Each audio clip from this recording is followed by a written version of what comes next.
And we lived there. Yeah. Um, And we lived there for 10 years and moved somewhere else, but that was your house. hey, did the roof leak? I know, but we had to replace the glass in the that central atrium because Oh, that, the greenhouse glass. Yeah, that was probably a good idea. yeah. But it was a wonderful house. We had a good time there for 10 years. And thanks for saying that. Hope the people that bought it from you can say the same. So How long keep does our freezing warranty when we're last, here. George? I'm sorry, say again. How long does our warranty last as architects? How long do we warranty our houses? There is no warranty. Hang on a second, guys. I got to take this. I'm really I sorry. get calls all the time for plans, and I said, I can't find those damn plans.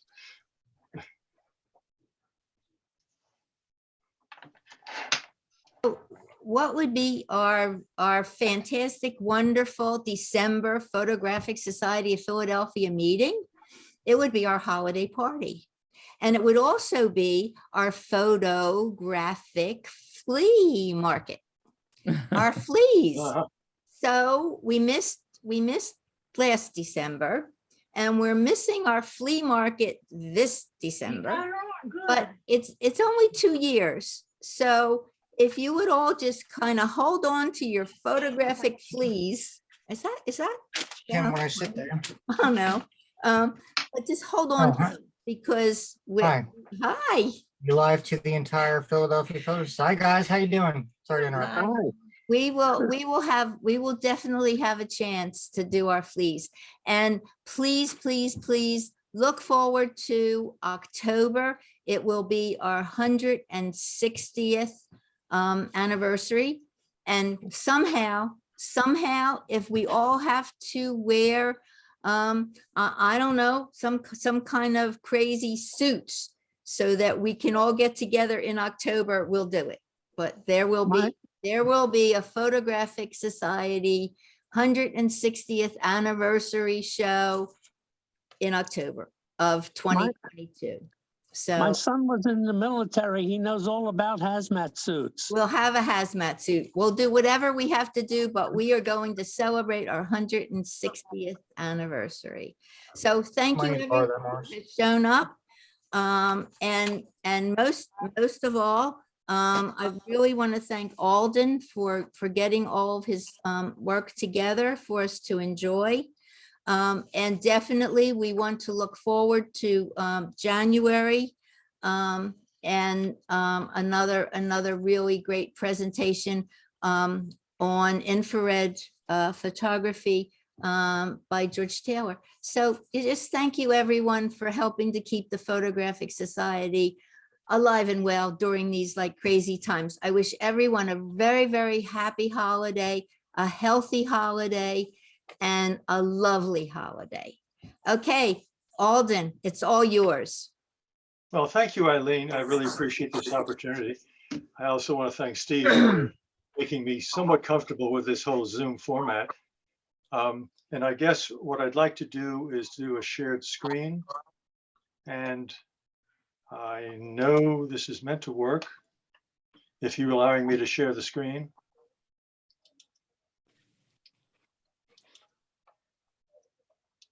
I'm hitting the button here. I don't know if you've given me permission to share the screen. It should work now. Okay, I'm hitting shared screen, but it's not coming up. I'm hitting the green box with the arrow down at the bottom. Is that where I go? Steve, that's where I go, isn't it? Oh, sorry. Yes, I muted myself. Yes, you should- Okay, yeah. you are a co-host, so it should work. For some reason, it's not coming up.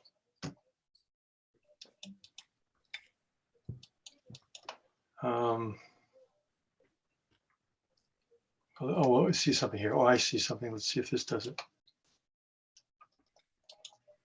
Something allow. Worked fine when we did this the other night, Steve. Yeah.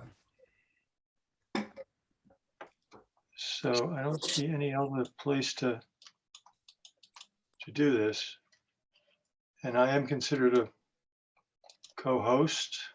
Does it say host disabled participant screen sharing, or is it just not working? It's just not working when now I say something's in the middle of the meeting is being recorded. Mhm. Oh, I say, maybe that's done. That's what it was. Okay, share. There we go. It was something it was looking for me to say. I think that's what it's about.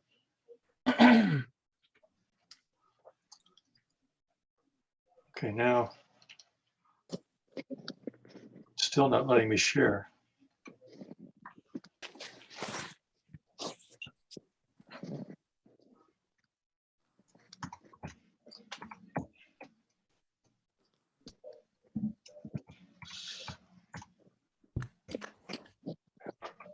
This worked so beautifully the other night.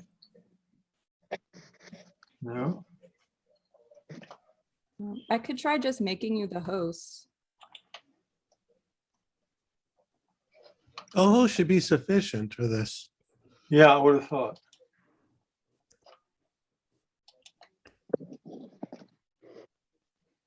Okay.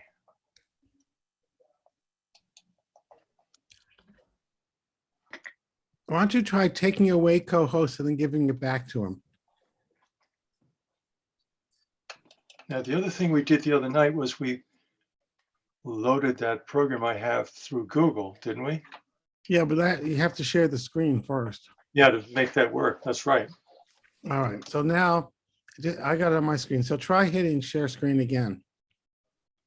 Entire screen. I meant entire screen. Okay. Hit entire screen. Choose what to share. Entire screen. Okay. So share.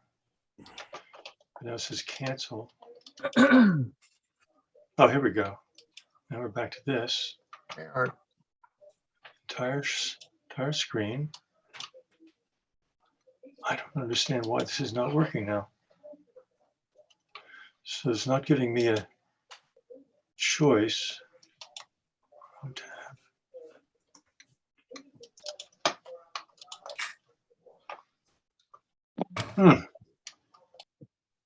Oh, here we go. We got it. Okay. We had it for a second. Now go find your Google program and put that on the screen. oh, I thought that was-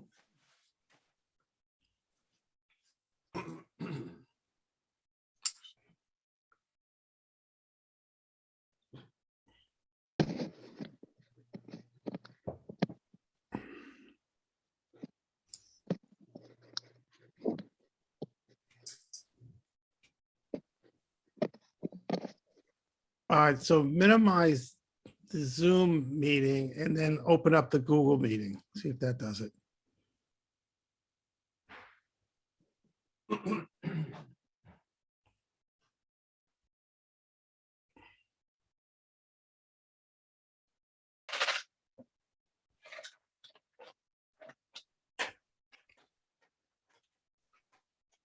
All right, you stop sharing.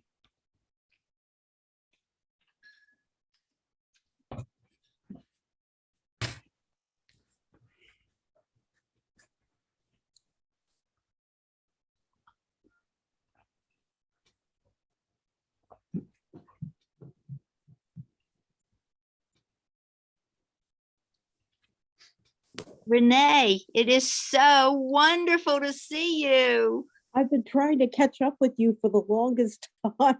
Wow, wonderful, wonderful. What a treat. Good golly. Happy I'm holiday. supposed to be teaching English right now to South Korean businessmen, but I took the evening off.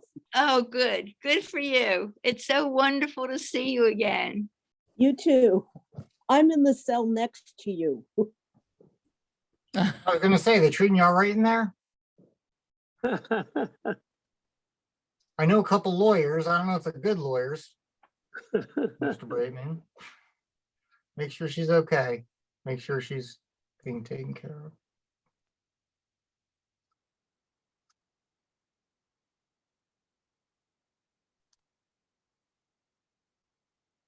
We're still waiting.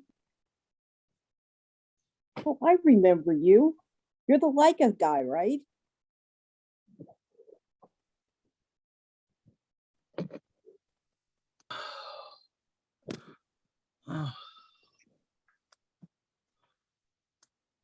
So for people that don't know, the incredible redhead is Adam.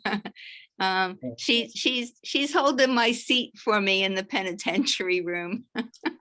Okay. And in Alden's defense, yesterday, he and I practiced and everything went smoothly, so I'm not sure why he's having troubles, but we did practice this yesterday and everything was working just fine. Let's see if this is going to work now. Oh, but we don't have the full screen again. We don't have the shared screen. I found the program. Now, see if you can find in the Zoom meeting, share screen. As host disabled, screen sharing. Oh, make him co-host again. Alden, your video's not on. Oh, okay. Well, that's so you can see me. And see how frustrated I look.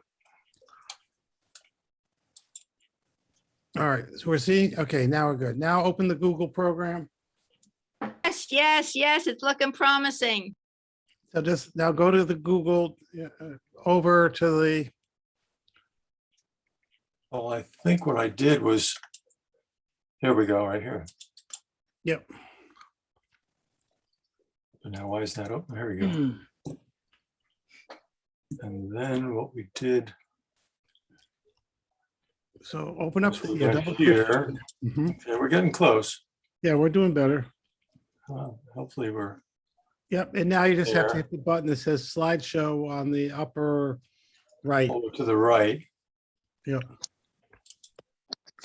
And then the other thing we want to do is we want to, I guess it already is full screen, isn't it? Yep. So now all you do is use the arrow keys. Okay, here we are, a people photo show. And that's sort of a broad title, but from Haiti to Mongolia, 2007 to 2019. In those years, every year I went to a different country, starting with Haiti, not starting with Haiti, but including 2 African countries and 7 additional Asian countries.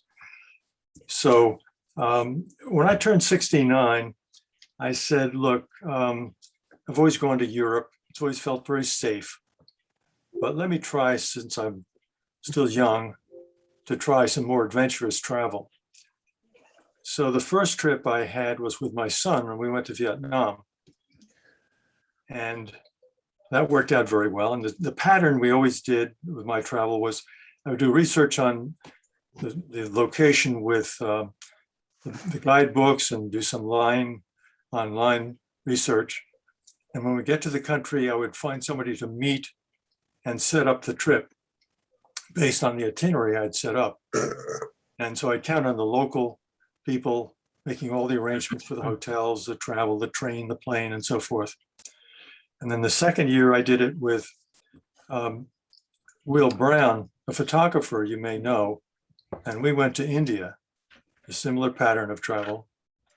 And the third year I went to Ethiopia with a Jewish friend of mine who was wanting to track down what was left of the Jewish community in northern Ethiopia.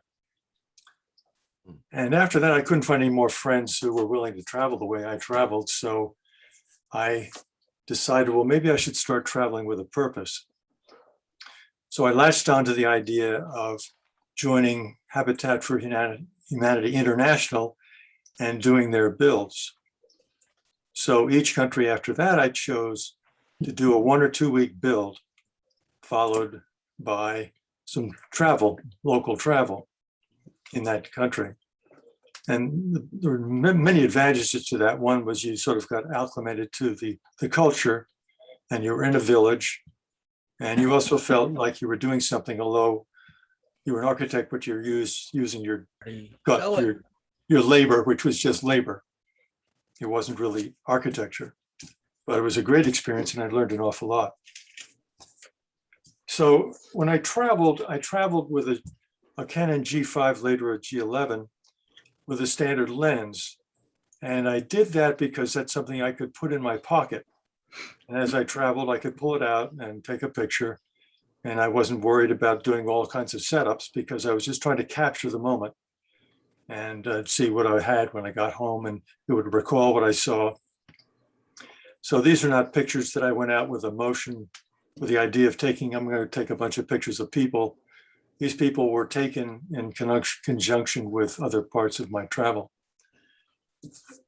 So I decided to arrange these on the basis of the circumstances of their situation. So for example, I've arranged them according to couples, to mothers with children, or with babies. And then I ran through the whole sequence of conditions of people rather than doing it by country. So you're going to be jumping around. It's not going to be all one place, but hopefully you get the sense of what the differences are by comparing in this way. So we'll start with couples. And this is obviously in India. And it's just a couple that I ran across. Obviously it's in their house and a wonderful electrical fixture on the wall, which indicates that it was a substantial property since it had electricity. Oh, it's the wrong way. There's another Indian couple. It's actually the whole family. Now, these are photographs that really I haven't done anything to. It's what the camera saw. And some of them I'll go back someday and make into presentation photographs that I'd be wanting to show at the society. Now, this is a Maasai couple in Ethiopia. And they're the ones that do a lot of the beadwork, beautiful beadwork.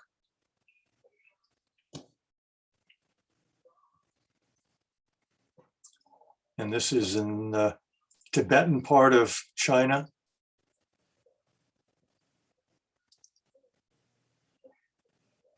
And those hats are more or less the common local dress. And different hats indicate different tribal cultures. Now, this is an elderly couple that was in the village in the mountains of Western China, where we worked in the village. And these villages are known as hollow because the people left in the village were the old people who, if there were babies to take care of, they took care of the babies. And the families that had children would move to the city so their kids could go to school and they would get factory work. So then the other people who were left in the village were those that didn't have children, but really didn't have reason to leave and go to the city. Some of them looked like they might have mental problems, but they were not substantial people to build a community on. So it's called hollow because you don't have any middle. And that was typical in China because of the one-child policy office, also meaning you didn't have large families anymore either. Now, this is in Mongolia. And this is a couple that we built their house. And this was a large build project. We built 20 houses in a week. There were over 200 of us building it from Australia, New Zealand, from Korea and the States and Canada. And so these were the suites that were going to be offered when we were doing the dedication.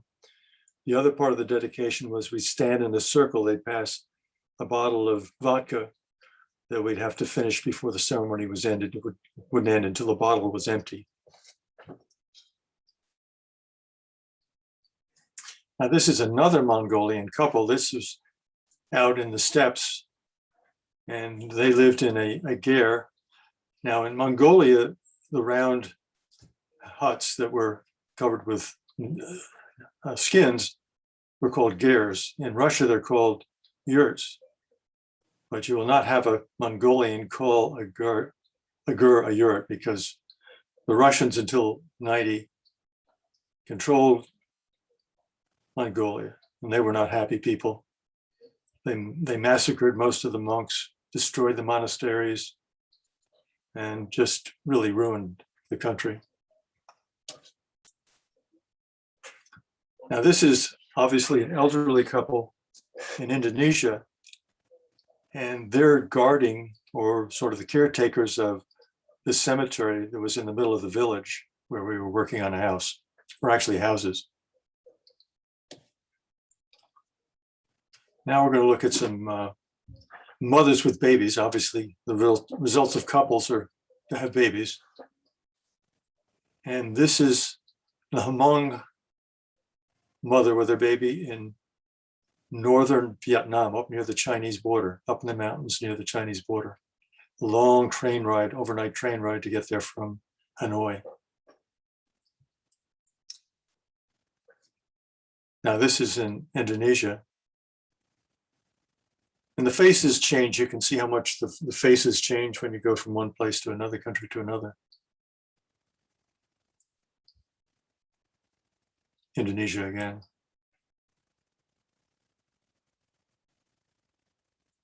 Well-fed babies. This is Indonesia, and it's the grandmother at the bus stop waiting for the bus to come by and pick up her daughter. And she's obviously taking care of the baby as well.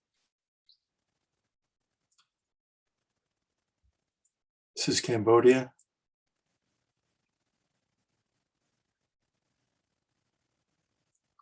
Also Cambodia. You see the very different faces and coloring. This is obviously India.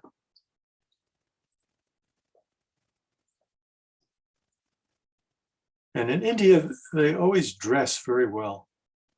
The women in particular are always dressed well. Oh, goodness. Now, this is northern Ethiopia up in the mountains. And this is, if not the Tigray, but close to the Tigray area where they're fighting now, which is really unfortunate what's happening to these people.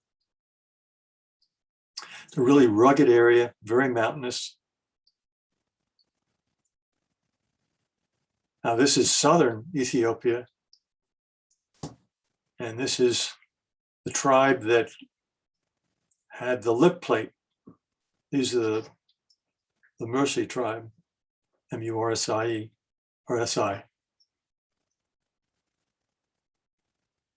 And this is typical of how they dress. When a girl gets to be 16, they slit their lower lip and expand it to the point where they can insert a lip plate. Now this is in all of a sudden lost where I am.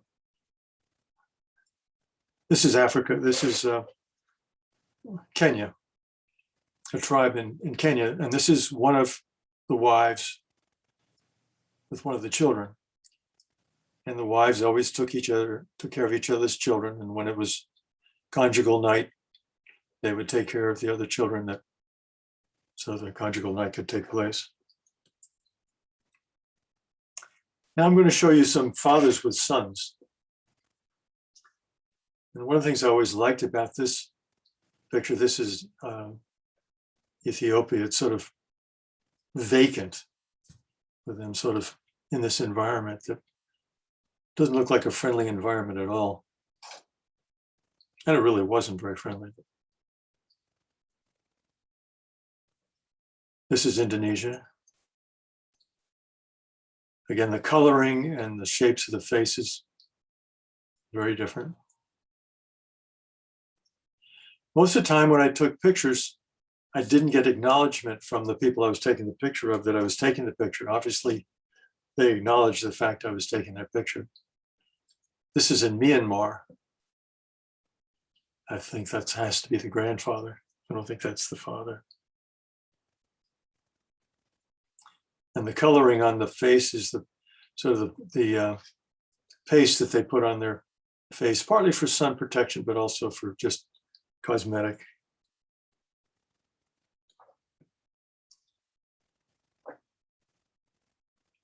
This is also in Myanmar.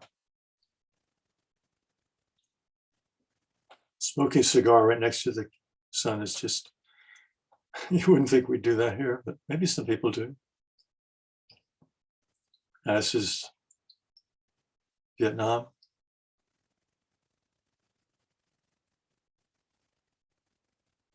Also Vietnam.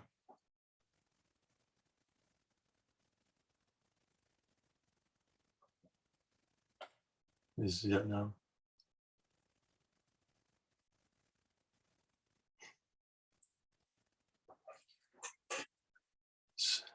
Indonesia.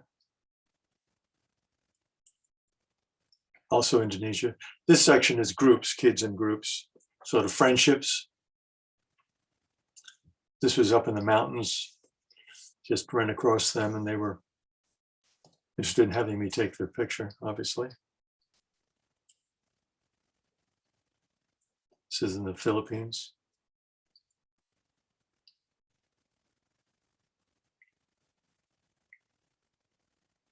They loved having their picture taken. Now, this is Mongolia, and you can see those round faces.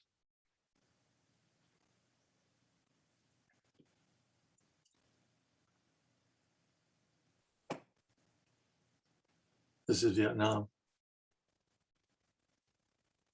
The colors that they put on buildings are so interesting because they're almost earth colors. Well, blue is really not earth color, but the green is almost an earth color.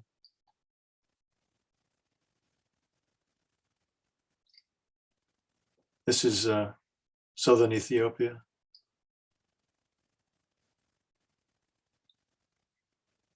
And of course, they have a different idea of the paint on their face. This is to express a facial expression.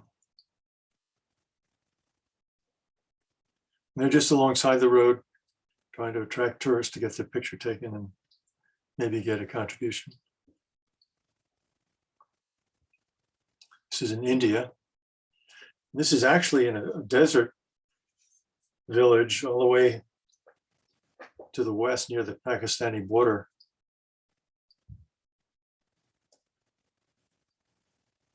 Near the town of Yavaska. I can remember the name of the town now.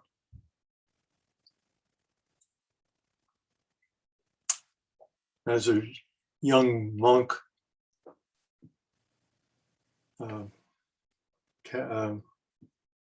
studying monkery in Myanmar.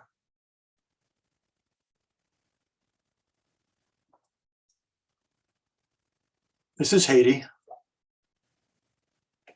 We were only in Haiti a week, and we were there to set up for a big Carter build that was going to come with like 400 people coming to do a major build. And so we were sort of the forward party to sort of test out, among other things, the security, because security in Haiti is just impossible. There were UN troops there, and the site where we worked was surrounded with fencing with guards with automatic rifles. It was just not a pleasant place to be. This is more Haiti.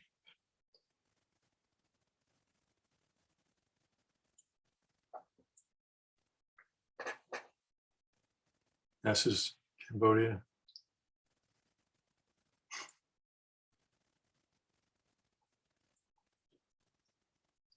That's Myanmar. And that's up in the mountains towards the China border. Very typical hat that the babies had.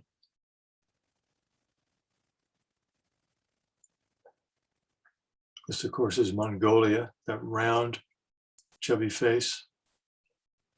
I always love this picture with the dog.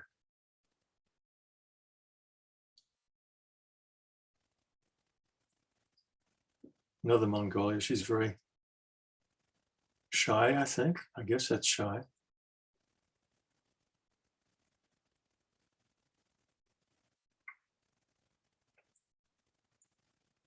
Again, Mongolia. They're very photogenic and seem to enjoy having their pictures taken. This is Ethiopia. Again, up in that mountain region, the Tigray region that's under duress right now. Again, up in the mountains. She was walking through the mountains. They're picking flowers, and any male tourists that came along, she gave them flowers. I think she was hoping they'd take her home and raise her at home, take her out of this environment. Let me look at her dress. She could use a new dress.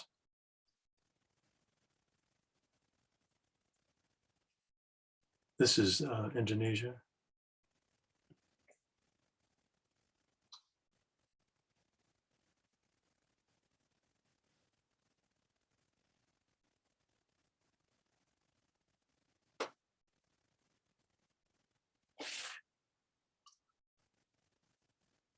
This is Cambodia. This is obviously Haiti. She seems very happy given the circumstance because she's living in a village that doesn't have much going for it outside of Port-au-Prince. That's where the village was we were working on. This is Indonesia.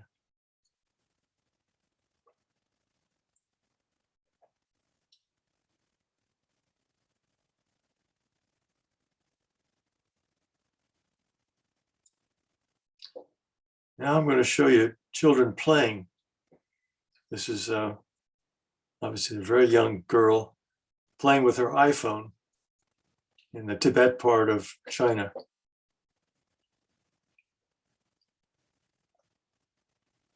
I don't know whether she's playing a game or she's just trying to make it work.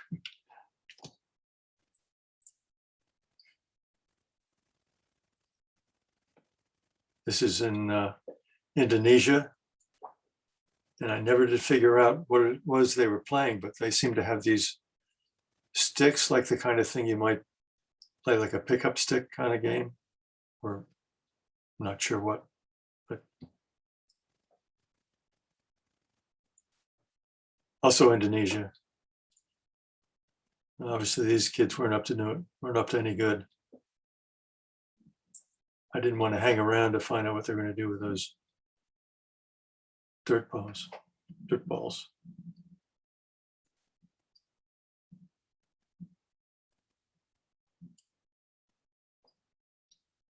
Now this is in northern Vietnam, actually in a schoolyard. And they're out in the schoolyard. And I couldn't see what they were playing, whether they were throwing dice or whether they had some sort of card game going. But it was their recess time.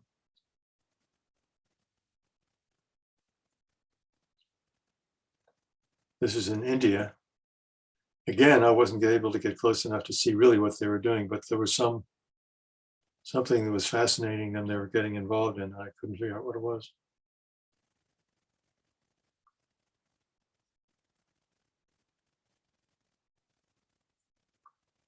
Now this I took from a moving car. And so obviously this is not a toy that he bought, but something he found and was using as something to play with. So I found that the kids with their toys, I never saw a bought toy. It was other than, of course, the iPhone. But everything was something that was made for them out of materials that they had or something they found and made into something. That obviously is India. And the colors of the buildings are so typical of India. The colors in India are beautiful, both in the things they wore and the way they painted their buildings. Now this picture, this is in Myanmar. Again, you can see his face paint. But this is, I'm not sure this is a truck or a car. Didn't matter. It's got a steering wheel, it's got wheels. That thing was going.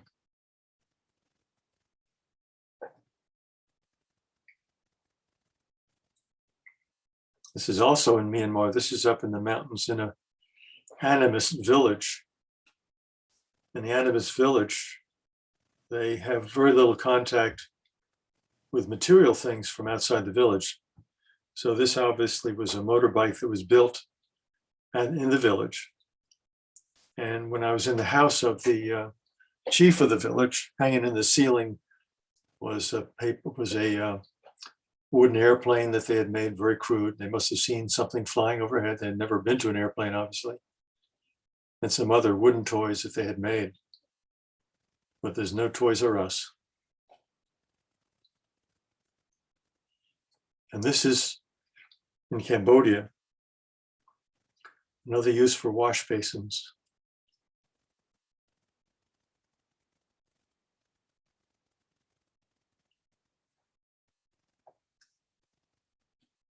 Our kids never really get the opportunity to do things like this. We always gave them toys.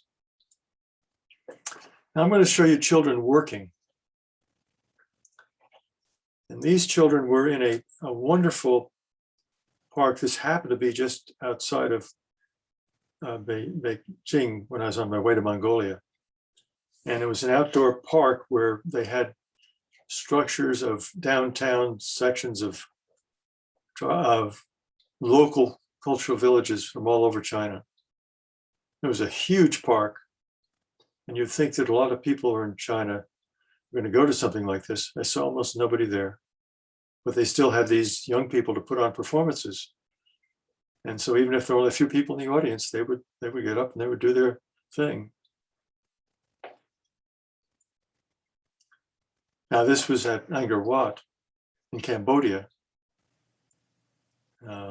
And they were, again, performing. I assume somebody was paying these young kids to do this, unless they're waiting for tips, but I don't think they got many tips. Now this again is in Cambodia, and they were at a temple site, and they had these things that they were selling. Well, these things that obviously they had probably gone to the market and said, we'll sell them and we'll give you the proceeds, but you give us something for it.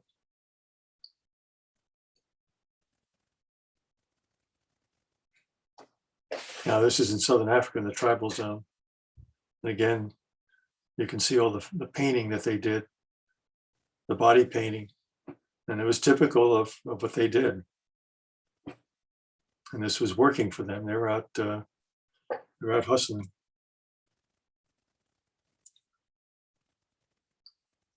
And these were girls in Myanmar that were doing a celebration for us when we finished the build. So this was a goodbye ceremony they did for us.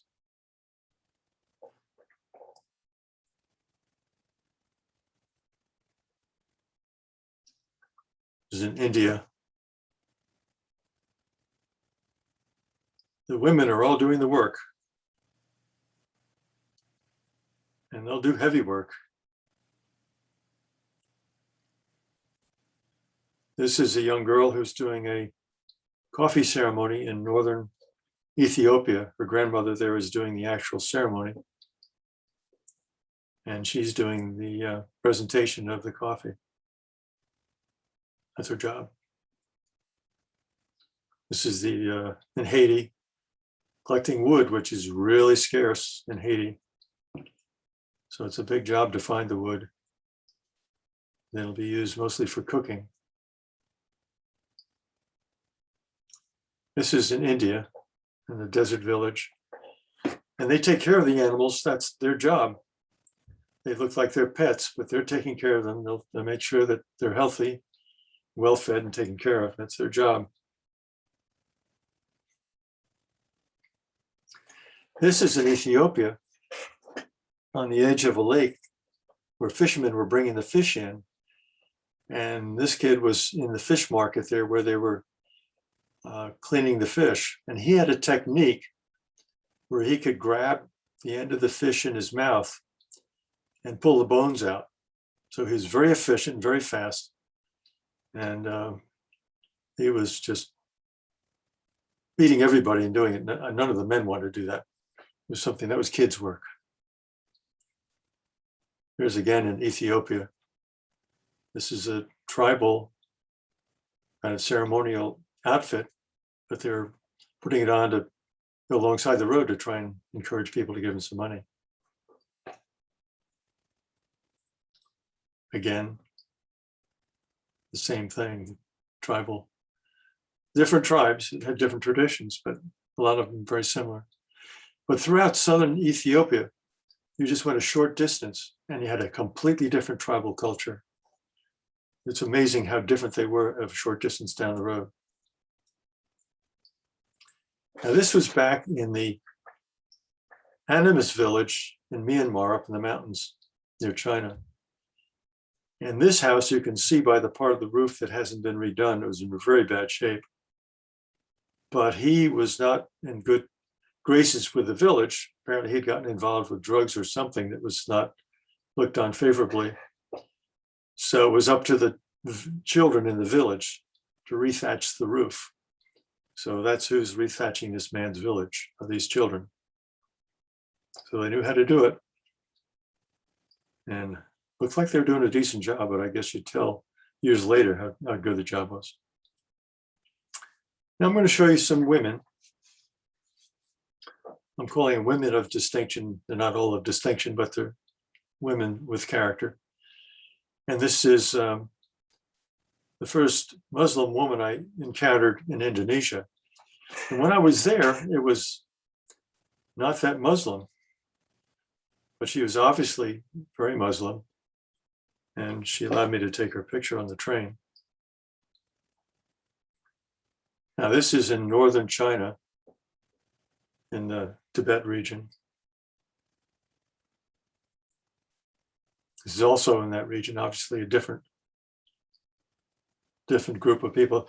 In all of these countries, they were usually identifiable 50 different groups, often with their own languages and customs. And so very few people would be able to identify exactly who they are. This again is that region in northern China, in Tibet area. Now, this is one of the women in that hollowed out village that I think may have had some problems. So she was there sort of in the middle age group, although she's fairly old. Another old woman in that same hollowed out village. Now, this is in Myanmar, in the tribal village, outside a city up in the mountains. And all this silver beading is just incredible. I mean, here's some more of it. You can see how extensive it is. And they would dress up like that to go to the market. I mean, just a full outfit. I mean, just everything's there. Nothing's missing. And you look at the woman in the back with the baseball cap. She's not measuring up. Now, this is a tribal woman, again, in that same Myanmar region up in the mountains. Again, there's a lot of fighting going on up there, and a tremendous amount of fighting going on up there now. It's a very bad place to be. Now, this is the wife of the tribal chief in the Myanmar village that was a Animus village. The Animus believe everything has a spirit. Just another Myanmar woman. Very different look. Myanmar. Indian. Northern Ethiopia. This is a tribal area. This is Versailles. This is in Mongolia. Excuse me, not Mongolia, in northern China, in Tibet area, Tibet area. And I'm not sure what occasion she was dressed for, but obviously she was dressed more than she would have dressed that way every day. And actually Bernadette Foy at the restaurant at the corner of 2nd and South, Bridget Foy's, did a painting of her that she had hanging in the restaurant. It was almost destroyed by the fire, but she was able to salvage it. And there was this group of like 200 or 300 of us who were doing the build in Mongolia. So they decided they'd give us a fashion show. So these are Mongolian women that you wouldn't see dressed like this, but they put on this fashion show.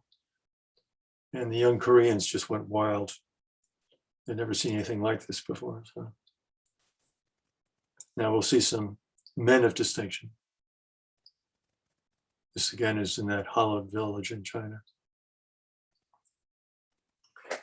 This is in China. He's in the mountains. He's an apothecary, and he's holding a recipe for an elixir that's going to save you, give you long life.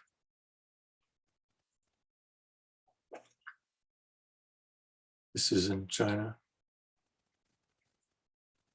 This seems to be a stance of men who smoke, or his stance. This is in Myanmar.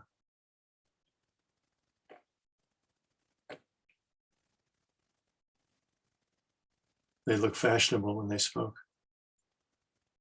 Now we're in Mongolia, and they have an annual festival in Langdang, which includes horse racing, wrestling, parades. And this was obviously somebody left over from the military time. And you saw very little military when you were there, very few police. It seemed that society was well-mannered. And this was the winner of the wrestling competition.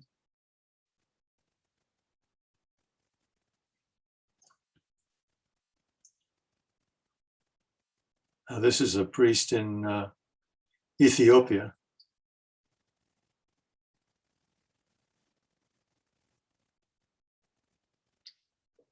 This is a priest, a Coptic priest in Lalibela, the stone churches that were carved out of the solid stone. And he's there with his cross, that's his specific cross that goes with his, one of his churches, one of the many churches that are stone churches. This is in northern China.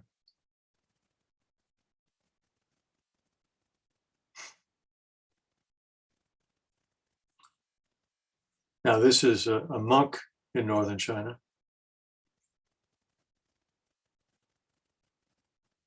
This is a monk in Ethiopia, in Myanmar. And all that food is supplied by people in the neighborhood that are assigned every week to bring food, because he does not leave the monastery. He does not talk. He just meditates. Now, these are just some pictures. This is in the Philippines. This is the tribal leader of the Animist tribe. This was a Java priest who was preaching or doing poetry and poems and prayers, the dedication of a house. And this was a tribal chief in, what am I drawing of, the African country of Kenya. This is the one that had multiple wives. We saw earlier his wife with one of the babies. And this was introduced to me as an 110-year-old tribal chief, a Maasai tribal chief. And he was in his house there with his 90-year-old wife, who was probably one of the few surviving wives, because he would have had many wives. And of course, that's the ultimate leader, the silver statue of Genghis Khan in Mongolia. Now, just some groups. These are pictures of groups in China, also in China. This is a truck stop along the mountain highway in Tibet. These are all truck drivers just stopping somebody. It's a group in India. A group in Indonesia. It's a tribal group in southern Ethiopia. This was at a wedding. These were all the sisters. Now these are groups of Indian women that were greeting us at the village in India where we were working. And just beautifully dressed and beautifully made up. The colors are just marvelous. And this is just a home scene showing the different colors in the makeup of the family. That's in Jaisalmer in the western part of India near the border in Pakistan. Now we're going to look at women working. This is in Haiti. This is water carrying in India in the desert, taken from a camel. This is all from a camel. And you can see even the younger kids are all being taught how to carry the water, except the little boy. The boys will not ever have to carry the water. It's always that's a woman's job. And this is in Indonesia. This is in northern Ethiopia. She's not alone. Look along the road here. There's her, and there's another one in the background there. It's in the Tigray region where this is fighting now. Now this is in the Tibetan part of China. And now if you can make out, but she's carrying a bucket on her, or a hod carrying container where it's filled with rocks. And she is going up this ladder to the second floor of this stone house that's being built. So all these women are carrying those stones up to the men who are laying the stones. So the women are doing the heavy work, and they're just taking the stones out of the buckets and putting them on the wall. Here's another example of a man's loading up the woman. This is in India to do the work. Here's a woman in India making bricks.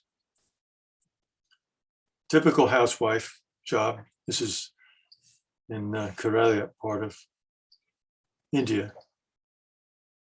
That's the water that everybody uses for everything, including washing dishes and clothes. This is in Myanmar, washing dishes along a little stream along the road. And here they're working in a field. And I think there are a couple of, they may be boys or maybe men. And the hard work is being done by the women. And I want to show you this because this is multitasking. Here she's carrying a bucket of this laundry on her head and tending the goats who don't seem to be cooperating very well. And then more multitasking, carrying the baby plus a bucket of stuff on her head. And I did find a man working, but really it's the bull that's doing the work. And of course, the men have done a lot of work. This may be how you all feel after this presentation. Time to take a nap. Thank you. And I hope it wasn't too jerky, and hope you have some comments for me.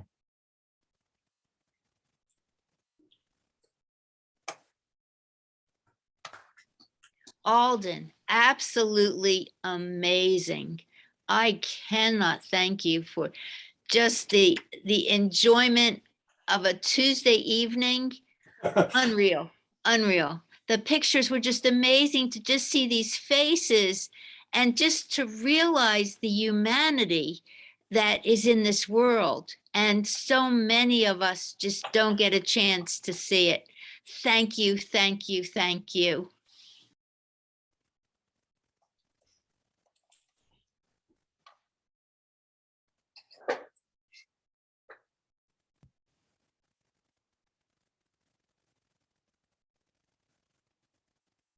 Anybody feel I should have shown them by country rather than breaking it up the way I did? Was it too jerky this way? I'd say yes. You say yes? Yeah. Is that you, George? Yeah, it is. Okay. It was kind of interesting by grouping though, that made it cohesive in a way. So there's an argument there. I have two questions. I don't know. Sure. Forgive me for any breach of etiquette here. One question should be very quick and easy. Have you heard of an organization called 10,000 Villages? That's what I kept thinking. Basically, they take crafts from third world countries, they bring them over here so they can make an American share of the profit, so to speak. Have you seen them over there while you were? No, Oh, I ran into something similar to that in the Philippines, but it was just a one-shot deal at a shopping mall where they were featuring basket and weaving things that were done, but it was just a temporary exhibit. okay. And my other slightly more in-depth question is, I appreciate all these different places and people you're showing me. And that's one thing that's great about the Photo Society, since I haven't personally, I've been around the country quite a bit, but I am kind of a homebody in that I haven't done too much foreign travel. And I've gotten to see a lot of amazing pictures from you, from Art, from Eileen, and I'm sure I'm leaving a lot of people out and I apologize. But I guess my question is, what advice would you give to someone, especially a photographer who's planning to travel to other countries and other cultures that we might not think of? Obviously, common decency should be respected and so on. But as far as travel to certain countries, I was holding back all kinds of knee-jerk reactions, and maybe that's just a prejudice in me. There are places that you went that I would be afraid, that I was almost bred to be afraid to go. Vietnam, Vietnam, Myanmar, some places in India, Tibet, China, places with a Chinese or Russian influence. But that's where I see the most diverse culture, and also in Africa too. So if I was ever going to overcome those fears and say, you know what, maybe it's when I'm 40 or 50 years old, but maybe one day I want to travel abroad, what general advice could you offer someone who's never done it before based on your experience? Yeah, those are great questions. It's really multiple aspects to that question.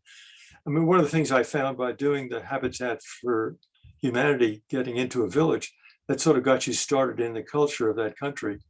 And also saying, well, I'm going to stick with one country. I'm not going to try and do a grand tour. And so I wanted to really immerse myself as much as possible. The other thing was I wasn't thinking of this being a trip to take photographs. The photographing was incidental, and I was sort of photographing things that caught my eye, but you had a reason. they were not the key to what I was trying to do. More important to try and understand the culture. And so what I did in sort of researching where I wanted to go, I did some background on culture, and sometimes I did a history of the country, which was always very complicated because histories were so broad, covered so much area that you came away understanding very little in the end. But there's just so much culture to pick up on, and the cultures are so varied. And you get a sense of, for example, Burma. Well, you think of the Burmese, but that's just the dominant culture that we think of. But there are all these groups there that have their own very strong culture. And one of the things I've asked for a Christmas present was I asked them to find a book on a tribe or a culture where you look, from my point of view, of the way the village is laid out, where the chief's house is going to be, when somebody comes to the village, where they stay, and how the whole thing is structured. And then sort of from birth to death, how they structure life, because these cultures structure every step of life. I mean, we're not structured at all, but their lives are very structured. Oh, thank you. Thank you very much. I appreciate all this. To what Alden said, I would also add that the idea is to use your photographs to tell a story, to tell a story about the culture or about that encounter that you had. or about the difference between where we come from and where they are, and how the existence is so different. I think that really is a way of grounding your photography, so that it has meaning to you and meaning that to the people that are seeing your images. If you've never traveled too far from home, I'd start close to home. I start slow and then expand as you get more comfortable with the process of going out, and the uncertainty that is kind of intrinsic about going and traveling. You have to, I'm sure Alden would back me up on this, you have to be very flexible. That No kidding. Yeah. if this doesn't work, step back and try and figure out what else you can do, because being rigid is going to make you not happy, and the people around you not happy either. Thank you. Yeah, you have to be flexible. I got myself into some situations which, in retrospect, if I had known what was coming, I would never have done it. And some were very insecure situations, and some were just very unpleasant situations, but they're part of the experience. I mean, if I hadn't done it, I wouldn't have something to talk about. I would like to say that, like Alden, I have a international women's group, and we give funds to women in developing nations. So yes, women hold up more than half the world. And we have traveled to different places where we had relationships, where we had either donated or had colleagues. And we then, when you do have a relationship with people in their culture, you really get to know what's real. You're not just a tourist, although we might do some touristy things. And we've stayed in, and you need to be rugged, because we've stayed in some very shaky kind of places where, it was hot as hell and the toilet was around the corner and whatever.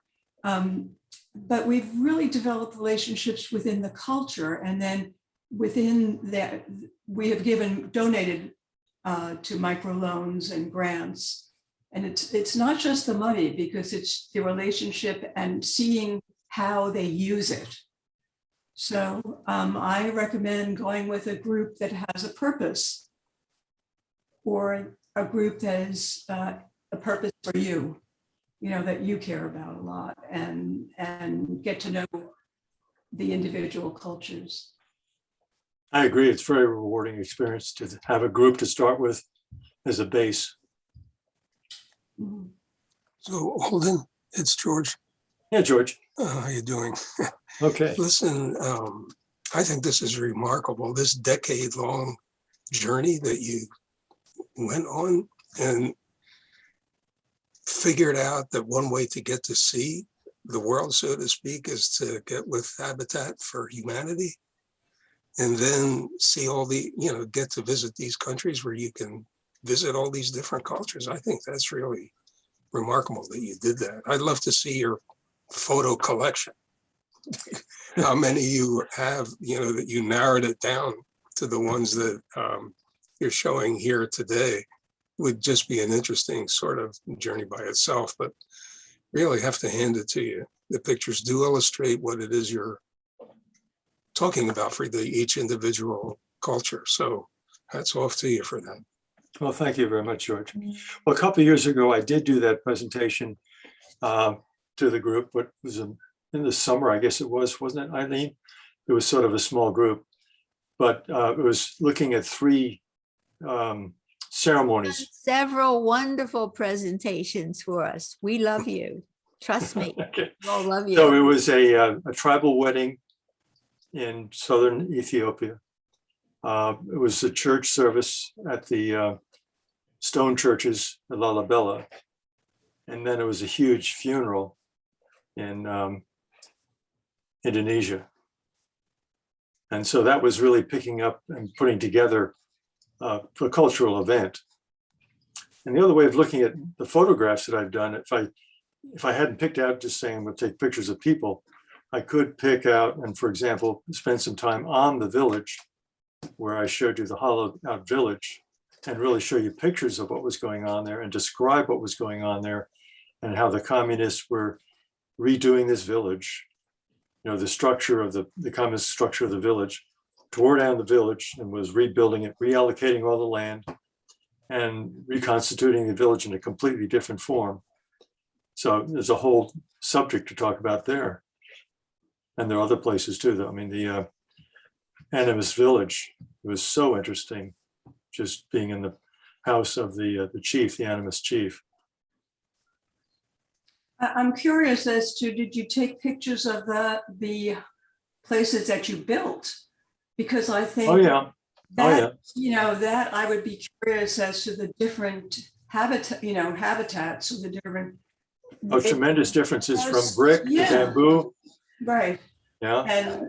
And I'm sure you took those pictures, but I would love to see that because I think it represents a lot about a village. Like, you know, because there are places where they cook inside and they get all the burning parts of the wood or the coal gets into their home.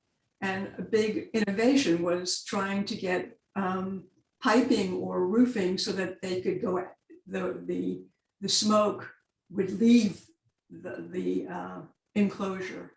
Not contaminate the inhabitants, right? Yeah.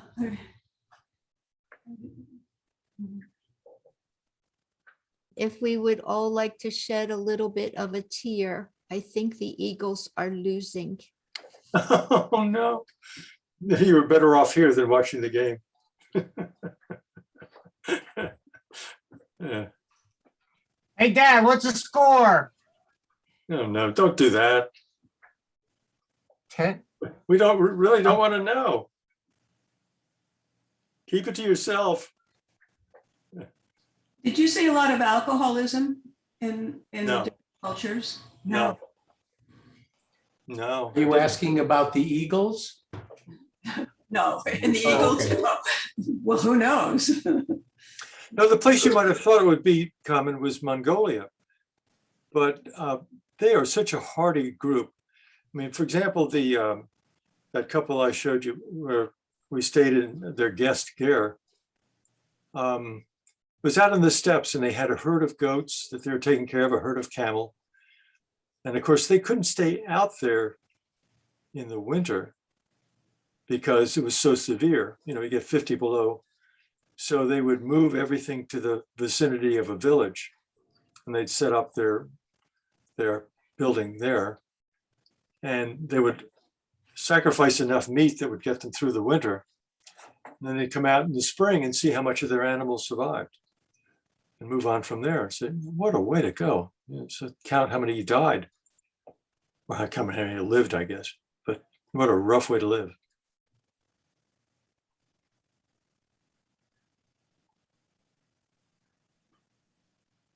Y'all gonna get ready to go sleepy time? Yeah. Sleepy time? No, I'm not going to sleep. No, yeah, but May I ask one more simple question? You should be Sure. really easy answer, maybe. About how many pictures did you take? Could you even guess? Like, I mean, it wasn't just one trip. So I guess that's sorry. That was a loaded question. I apologize. well, I guess if you look at the library I have for the trips, it's probably at least 15, 16,000 pictures. Okay. And a lot of them are throwaways. And cutting it down, Because it's gotta be tough to cut it down. I mean, I wouldn't show them, but when I look at them, some of them bring back images of things that I saw that, you know, so when I go through my collection, sometimes I say, oh yeah, I remember that, but I'd forgotten that. Or sometimes I'll, because I took a picture, it's in the back of my mind, and sometimes I'll just go there. Without having the picture, I'll just sort of go there. So I take trips on my own without having gone back. Thank you. Yeah.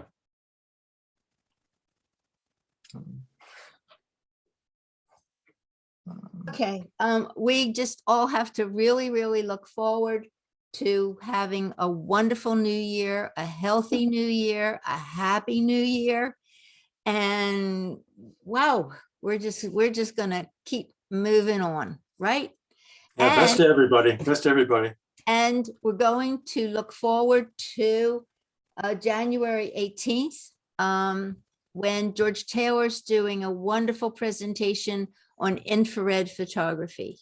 And if great. you don't know anything about infrared photography, look up a little information of it ahead of time. Is that a good idea, George? A little bit, just a little bit. I love infrared photography.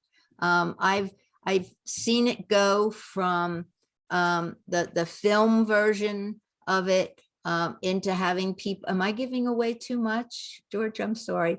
To having people go and have their digital cameras converted so that they will get the same experience. And then Photoshop, of course, you know, we'll put in a little ticky thing where you can just change it into that sort of image. So I personally am looking forward to this, and I hope everyone else is too.